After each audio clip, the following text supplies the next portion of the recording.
Sumabay po tayo sa pag-awit.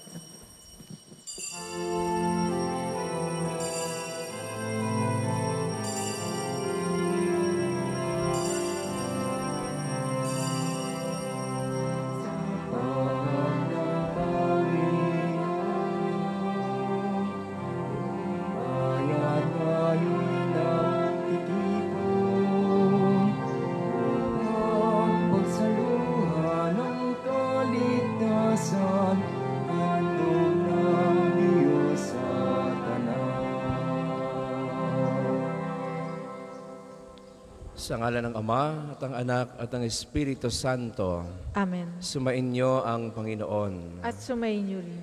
Sa araw na ito, mga kapatid, ating inaalaala ang kabanal ni San Antonio ng Padua. Handa natin ang ating mga sarili, aminin natin ang ating mga kasalanan, upang tayong lahat ay maging marapat gumanap sa banal na pagdiriwang. Inaamin ko sa makapangyarihang Diyos at sa inyo mga kapatid, na lubha ako nagkasala sa isip, sa salita at sa gawa, at sa aking pagkukulang. Kaya isinasamo ko sa mahal na Birheng Maria, sa lahat ng mga anghel at mga banal, at sa inyo mga kapatid, na ako'y panalangin sa Panginoong ating Diyos. Kaawaan tayo ng makapangyarihang Diyos, patawarin sa ating mga kasalanan, at patubayan tayo sa buhay na walang hanggan. Amen.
Manalangin tayo.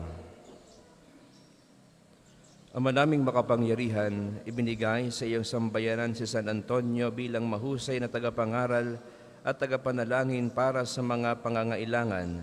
Sa pagtulong niyang masundan namin ang ulirang pamumuhay, madamanawa namin ang iyong saklolo sa kagipitan sa pamamagitan ng Jesucristo kasama ng Espiritu Santo magpasawalang hanggan. Amen.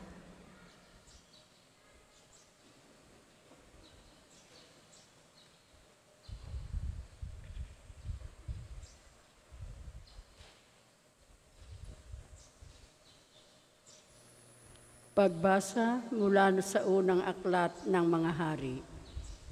Noong mga araw na iyon, sinabi ni Elias kay Akab, "Lumakad ka na, maari ka nang kumain at uminom.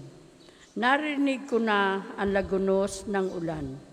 Samantalang si Akab ay kumakain at umiinom, umakyat si Elias sa taluktok ng Karmelo. Sumubsob sa lupa. Sinabi niya sa kanyang utusan, "Tumaas ka pa ng kaunti at tumanaw ka sa dagat." Umakyat nga ang utusan at tumanaw sa dagat. "Wala po akong makitang anuman," wika ng utusan. "Ulitin mo, makapito," utos ni Elias. Sa ikapitong pagtanaw, napasigaw ang utusan. "May nakikita po akong gapalad na ulap na pumapailang lang mula sa dagat." "Madali ka," sabi ni Elias. "Sabihin mo kay Akab na singkawan ang karwahe at lumusong kaagad. Baka siya'y hindi makaalis dahil sa ulan." Kapag dakay, nagdilim ang langit sa kapal ng ulap, at biglang bumuhos ang malakas na ulan. Sumakay si Akab sa karwahe at nagmamadaling nagtungo sa Jezreel. Kinasihan si Elias ng kapangyarihan ng Panginoon. Inililis niya ang damit at tumakbo sa unahan ng karwahe ng hari hanggang sa pagpasok sa Jezreel. Ang salita ng Diyos. Salamat sa Diyos. Salmong tugunan. O Diyos, dapat kang awitan, sa Siyon ay papurihan. O Diyos, dapat kang awitan, sa Siyon ay papurihan.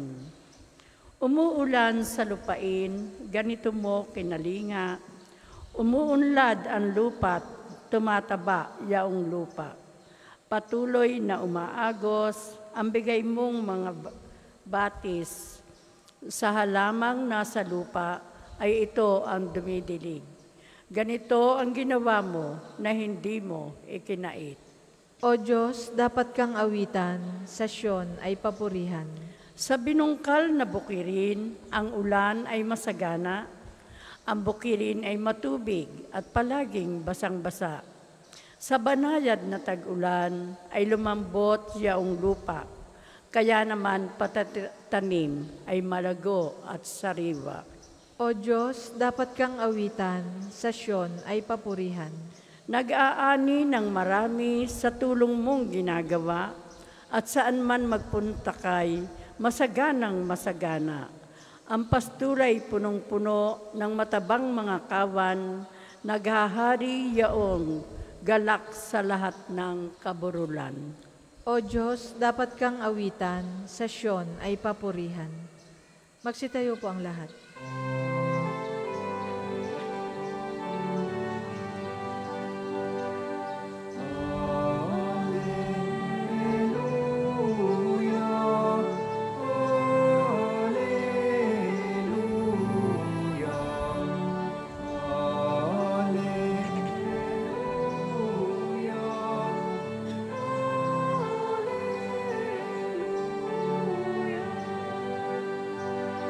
Magutusan ni Kristo, magibigay sana kayo, katulad ng pag-ibig ko.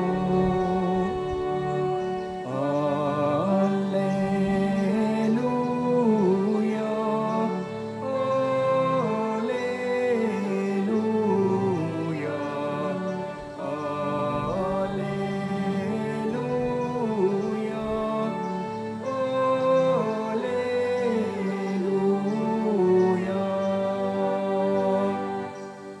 Sumainyo ang Panginoon. At sumayin niyo rin. Ang mabuting balita ng Panginoon ayon kay San Mateo. Papuri sa iyo, Panginoon.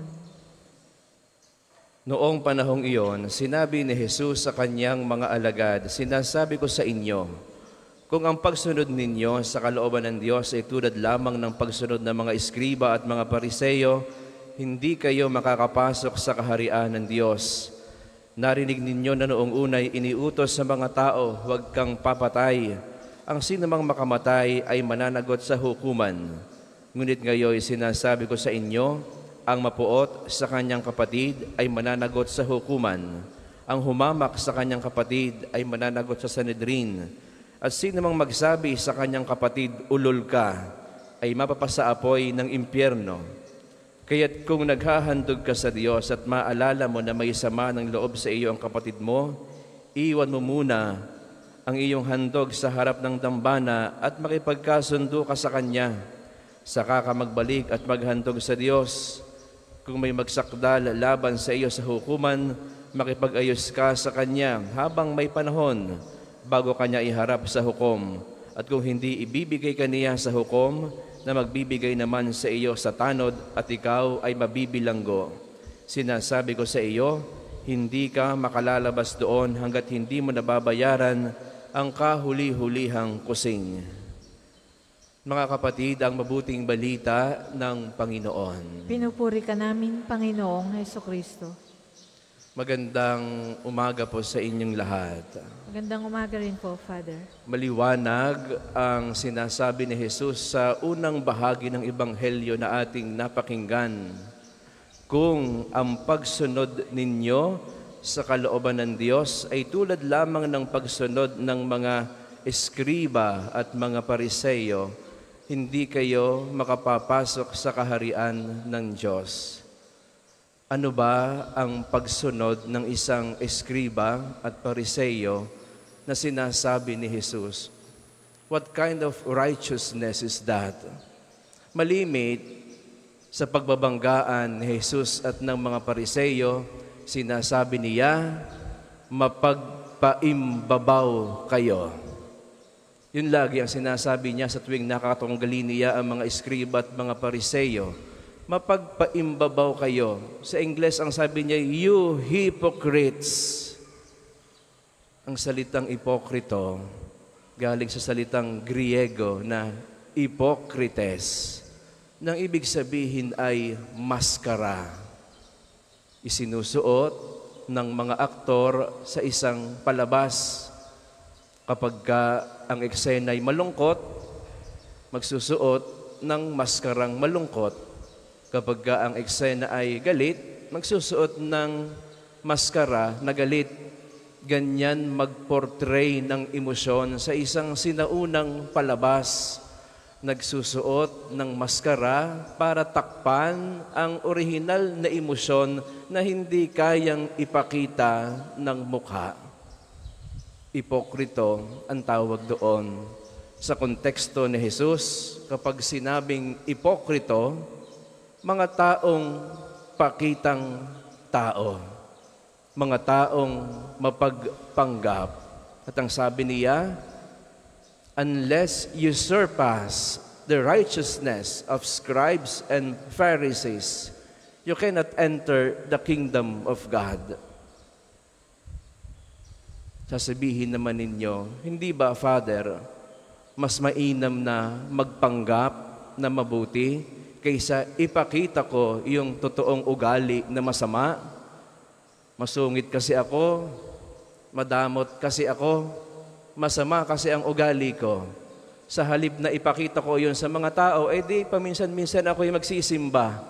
Magpapanggap akong mabait. Hindi ba mas mabuti iyon? Kapag ang pag-uusapan ay lesser evil, siguro, mas mabuting magpanggap kaysa ipakita mo sa taong masama ang ugali mo. But that is not the point of Jesus in today's gospel. Ang sabi niya, unless you surpass, hanggat hindi mo nahihigitan ang pagpapanggap ng mga pariseyo at mga eskriba, hindi ka makakapasok sa kaharian ng Diyos. Ibig sabihin, ang kabanalan ay may bahid ng pagpapakatotoo. Tugma ang salita sa gawa, tugma ang laman ng isip sa sinasabi at ginagawa. Ibig sabihin, ang taong nagbabait-baitan, ang taong nagdadasal-dasalan, hindi yan makakapasok sa kaharian ng Diyos sapagkat hindi naman nababago ang totoong laman ng puso. Ang binabago lamang ay yung nakikitang panlabas. Batid ng Diyos ang laman ng puso ng bawat isa. At hindi yan kayang takpan ng rosaryo. Hindi yan kayang takpan ng eskapularyo. Hindi yan kayang takpan ng abito. Kahit paanong ganda ng panlabas ng pakita, kung masama ang laman ng puso, batid ng Diyos. At unless magtugma ang loob sa labas, ang labas sa loob, it is the only time that we are worthy of the kingdom of God. It is a good reminder to all of us. Baka ang ating ginagawa'y pakitang tao. Baka yung ating masamang nakagawian na hindi natin mabago, tinatakpan lamang natin ng kaunting pagbibigay, tinatakpan lamang natin ng kaunting pagsimba, tinatakpan lamang natin ng kaunting pagdarasal just to justify our sinful nature, just to justify our sinful deeds. Hindi po pwede. Sapagkat sa paghahari ng Diyos, wala kang itatago, wala tayong pwedeng takpan. At yun ang ating pagsusumikapan. Ang kabanalay may bahid ng pagiging totoo. There must be a conformity between our words, our intentions, and our actions.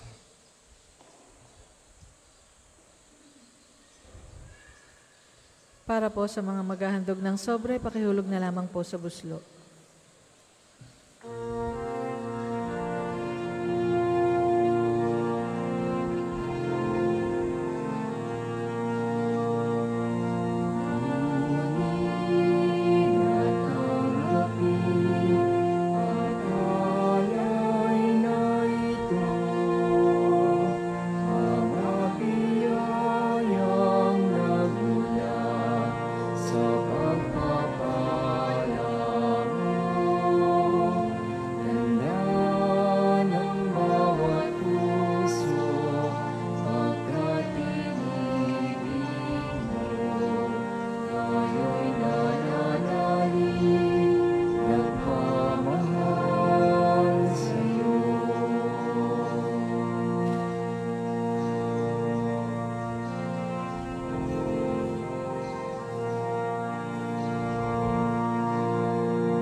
Magsitayo po ang lahat. Manalangin kayo mga kapatid upang itong ating paghahain kalugdanan Diyos sa mga makapangyarihan. Tanggapin nawa ng Panginoon itong paghahain sa iyong mga kamay, sa kapurihan niya at karangalan, sa ating kapakinabangan at sa buong sambayanan niyang banal. Ama naming lumikha, ang paghahain namin ngayong si San Antonio ay ginugunita ay kalugdan manawa at bilang tugon sa kanyang itinurong kaalaman, ikaw ngayon ay aming pinupuri at pinasasalamatan sa pamagitan ng Jesucristo kasama ng Espiritu Santo, magpasawalang hanggan. Amen. Sumainyo ang Panginoon. At sumainyo rin. Taas sa Diyos ang inyong puso at diwa. Itinaas na namin sa Panginoon. Pasalamatan natin ang Panginoong ating Diyos. Marapat na siya ay pasalamatan. Ama naming makapangyarihan, tunay ngang marapat na ikaw ay aming pasalamatan sa pamagitan ng Jesucristo na aming Panginoon. Ngayong si San Antonio ay pinararangalan sa pamumuhay niyang totoong uliran at pagiging maasahan sa panunungkulan. Kaya si Jesucristo na maasahan sa katapatan na inihahayag sa pangangasiwa sa sambayanan. Ang malasakit ng mga ulirang tagapangasiwa no ay nagpapatuloy magpahanggang ngayon sa mga panalangin kanilang iniuukol. Kaisa ng sambayanan mong dito ay nagtitipon. Kaya kaisa ng mga anghel na nagsisiawit ng papuri sa iyo, nang walang humpay sa kalangitan kami nagbubunyi sa iyong kadakilaan.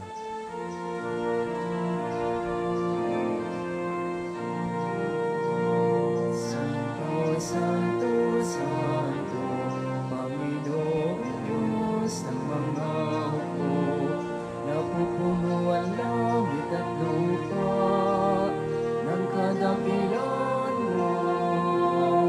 Hosana, Hosana, sa kaitaasan. Pinagpalang na paririto sa ngalan ng Panginoon. Hosana, Hosana, sa kaitaasan.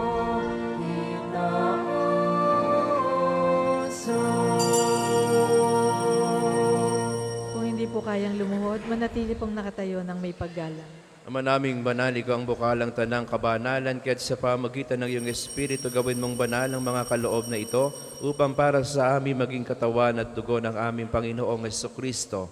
Bago niya pinagtiis ang kusang loob na maging handog, hinawakan niya ang tinapay, pinasalamatan kaniya, pinagati-hati niya iyon, iniabot sa kanyang mga alagad at sinabi, tanggapin ninyong lahat ito at kanin, ito ang aking katawan na ihahandog para sa inyo.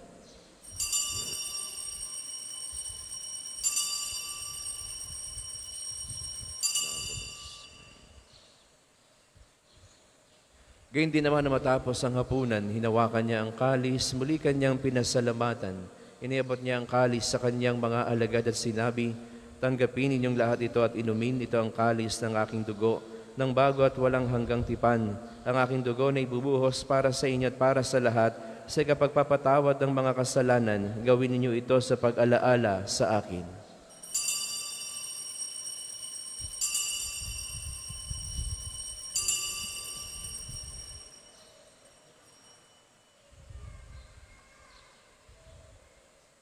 Pagbunyi natin ang misteryo ng pananampalataya. Si Kristo'y namatay, si Kristo ay nabuhay, si Kristo'y babalik sa wakas ng panahon. Ang mga ginagawa namin ngayon ang pag-alaala sa pagkamatay at muling pagkabuhay ng iyong anak at iniaalay namin sa iyo ang tinapay na nagbibigay buhay at ang kalis na nagkakaloob ng kaligtasan. Kami nagpapasalamat dahil kami yung minarap at tumayo sa harap mo para maglingkod sa iyo. Isinasamo namin kaming magsasalo-salo sa katawan at dugo ni Kristo ay mabuklod sa pagkakaisa sa pamamagitan ng Espiritu Santo. Amalingapin mo ang iyong simbahang laganap sa buong daigdig. Puspusin mo kami sa pag-ibig kaisa ni Francisco na aming Santo Papa, ni Gilbert na aming Obispo at ng Tanang Kaparian. Alalahanin mo rin ang mga kapatid naming nahimlay na may pag-asang sila'y muling mabubuhay, gayon din ang lahat ng mga pumanaw. Kaawaan mo sila at patuloyin sa iyong kaliwanagan. Kaawaan mo at pagindapatin kaming lahat na makasalo sa iyong buhay na walang wakas, kaisa ng mahal na Birheng Maria na ina ng Diyos, ni San Jose na kanyang esposo, kaisa ng mga apostol at ang lahat ng mga banal na namuhay dito sa daigdig ng kalugod-lugod sa iyo. May pagdiwang nawa namin ang pagpupuri sa ikararangal mo sa pamagitan ng iyong anak na aming Panginoong Hesukristo.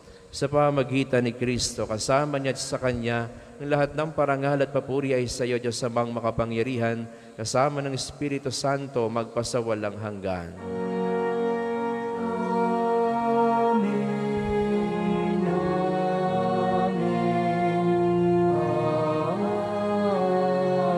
Amen. Sa tagubili ng mga nakagagaling na utos sa turo ni Jesus sa Panginoon natin na Diyos, ipahayag natin ng lakas loob.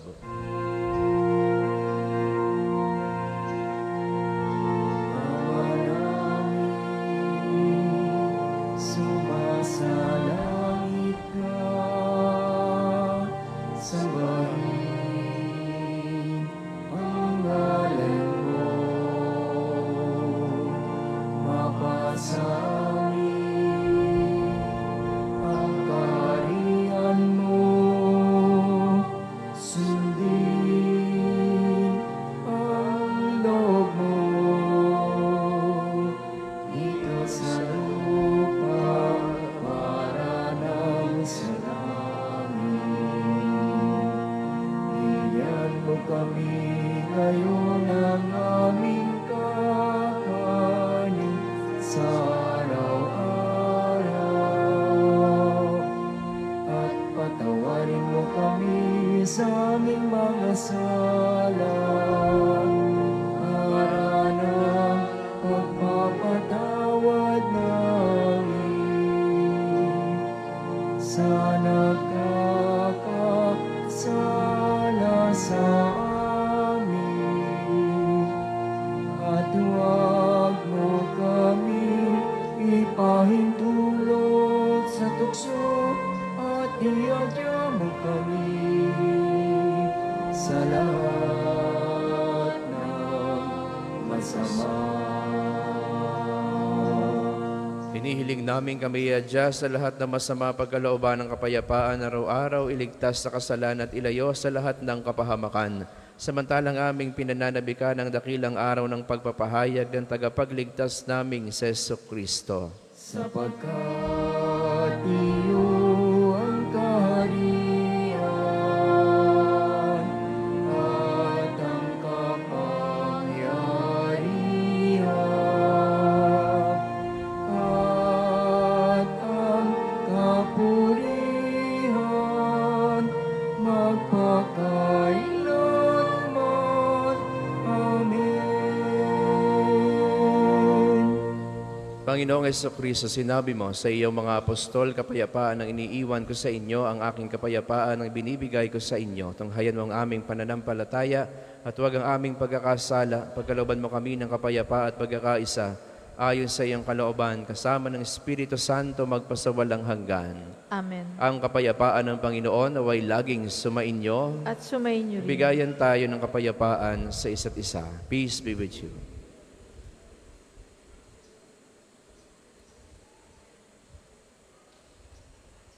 Kordero ng Diyos na nag-aalis ng mga kasalanan ng sanlibutan, maawa ka sa amin.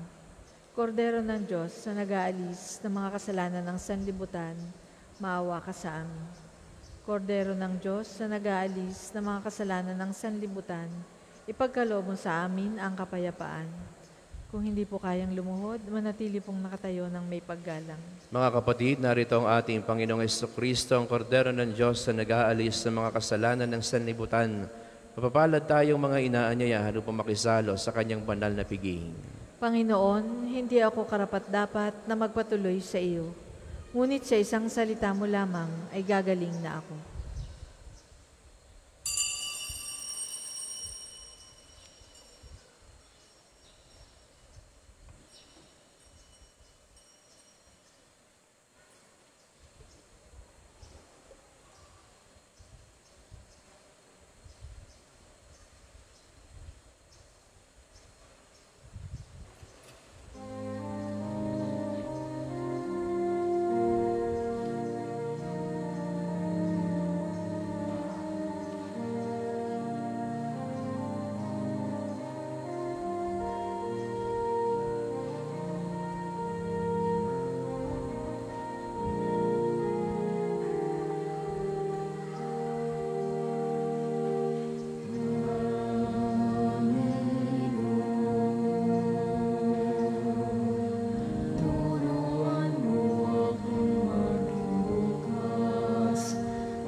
Ang second collection po ay para sa patuloy na pagpapaunlad ng parokya at pambansang dambana ni Santo Padre Pio at para sa mga pangangailangan ng matatanda at may sakit na mga pari ng Archdiocese ng Lipa. Salamat po sa inyong mga handog.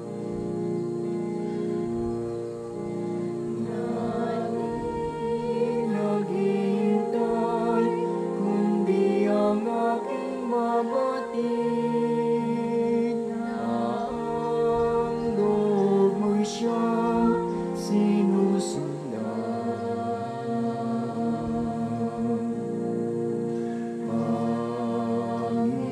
Panginoon,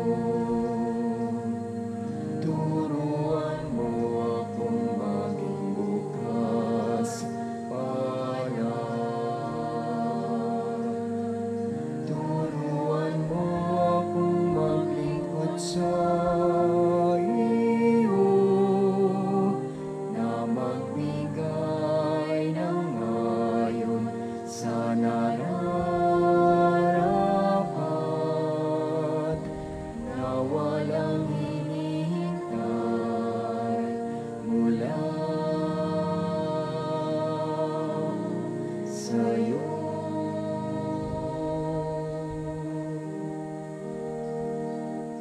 Tayo po ay magsitayo.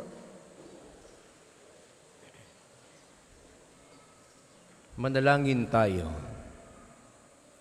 Ama naming mapagmahal, kaming nagsalo-salo sa bumubuhay na pagkaing si Kristo ay paturuan mo sa gurong si Kristo upang sa paggunita namin kay San Antonio kami matuto ng maasahang katotohanan mo at sa pag-ibig ay magampanan namin ito sa pamagitan ng Jesucristo kasama ng Espiritu Santo magpasawalang hanggan. Amen. Panalangin ng pagtitiwala kay Santo Padre Pio. Tayo pong lahat. Padre Pio, taga Pietrelcina, Mongheng Banal, pintakasing santo ng milenyong kasalukuyan, gabay namin sa pagtahak sa landasing makalangit. Takbuhan sa pangangailangan, huwaran ng pagtitiis. Sa iyo namin inilalapit aming mga kagipitan. Sa iyo po ibinibilin kalusugan at kabuhayan.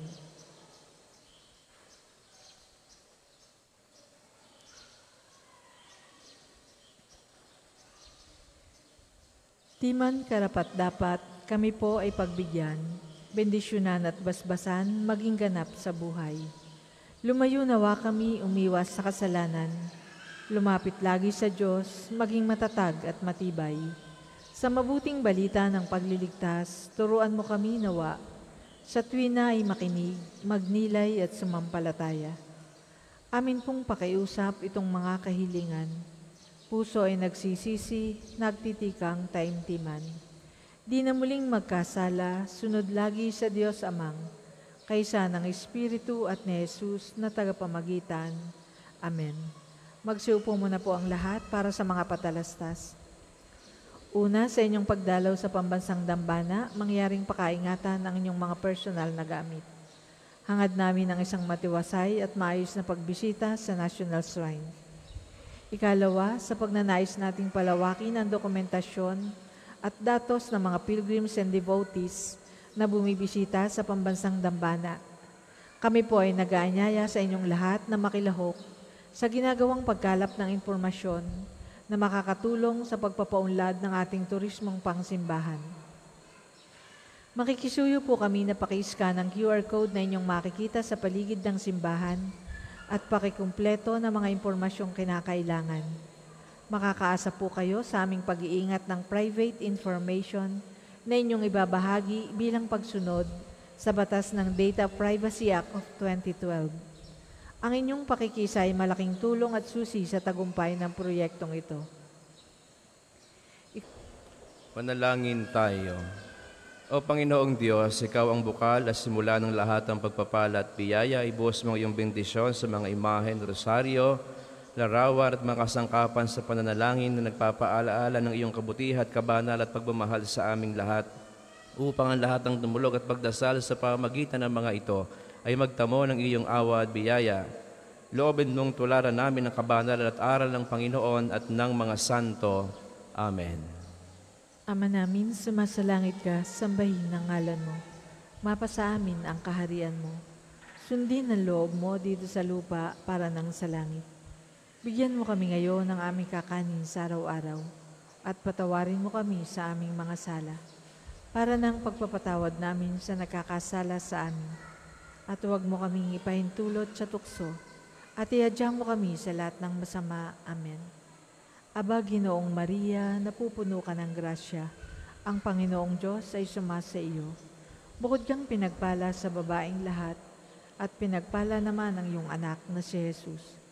Santa Maria, Ina ng Diyos, ipanalangin mo kaming makasalanan, ngayon at kung kami mamamatay. Amen. Luwalhati sa Ama at sa Anak at sa Espiritu Santo, kapara noong unang-una, ngayon at magpasawalang hanggan. Amen. Luwalhati sa Ama at sa Anak at sa Espiritu Santo, kapara noong unang-una, ngayon at magpasawalang hanggan. Amen. Sumainyo ang Panginoon. At sumainyo rin. Pagpalain kayo ng makapangyarihan Diyos, ang Ama, ang Anak at ang Espiritu Santo. Amen. Ang misa'y naialay na, humayo kayong mapayapa. Salamat sa Diyos.